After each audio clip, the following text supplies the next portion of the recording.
Hello everybody, my name is James, hope you're doing well and welcome back to another video. And today we're going to be talking about Red Bull's response to an incident that happened in Bahrain, as well as an odd penalty situation. If you enjoy the video, make sure to leave a like and subscribe for more Formula 1 content. Also make sure to follow me on X at James's Pit Lane. I'll leave a link in the description, but let's jump straight into the video.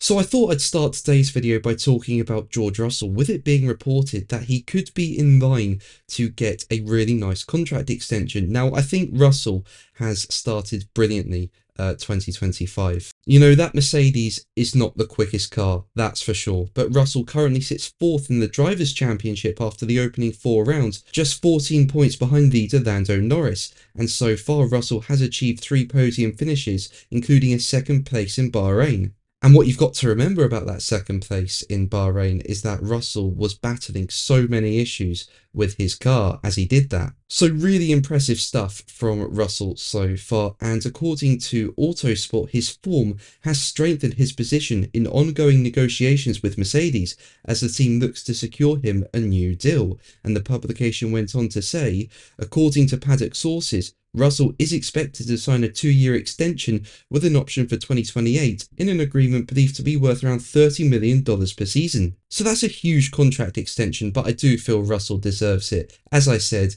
he has scored multiple podiums in a car that's not the quickest, and I do feel he's really stepped up into the team leader role since Lewis Hamilton left the team at the end of 2024 for Ferrari. But let's move on to Red Bull, with team boss Christian Horner explaining what happened with the pit stops during the Grand Prix.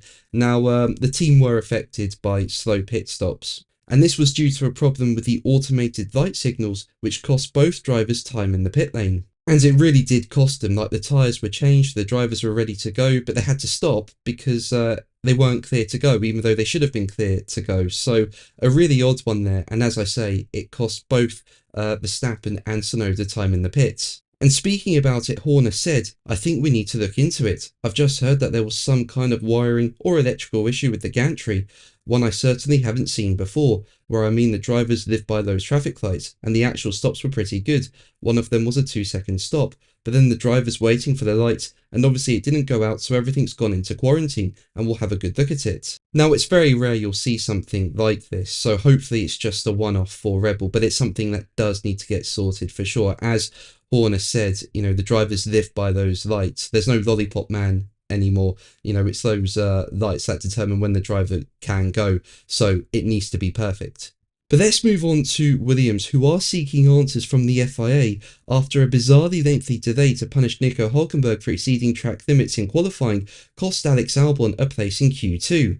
Now, Albon was knocked out in Q1 in 16th place. He did briefly make it into the top 15, but at the end of the Q1 session, Nico Hülkenberg put in a lap that dropped Alex Albon back down to 16th place, and that meant he was knocked out of Q1. And while Albon was knocked out, his teammate Carlos Sainz went on to qualify a very impressive 8th place. But it was revealed sometime later that Albon should not have been among the 5 drivers to have been knocked out, because Hülkenberg's fastest lap that got him through to Q2 breached track limits at turn 11. And without that lap time, he should not have been put through to Q2.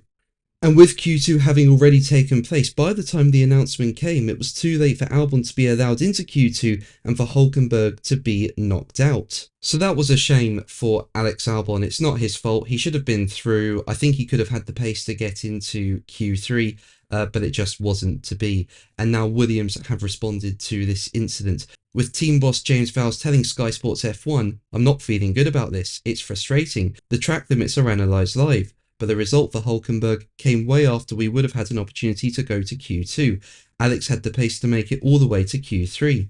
What I'd like to understand now is why this happened, but it's not going to rectify the positions. The position is where it is on the grid." So what actually happened here? Why was this track limits breach from Hülkenberg not picked up by the FIA? Well, according to the race, the track limits breach was not automatically picked up by the FIA, but it came under the spotlight after rival Aston Martin complained to race control about it, and the stewards revealed after qualifying that it hadn't been flagged to them until Q2 was underway. So it looks like a mistake from the FIA there, but it's unfair to Albon. It really is. I feel he deserved to have a chance to get into Q3, but it is what it is. and hopefully the FIA do not do this again. But that's going to be the video from me today. Thank you ever so much for watching. Make sure to like and subscribe for more videos, and until the next one, take care. Bye.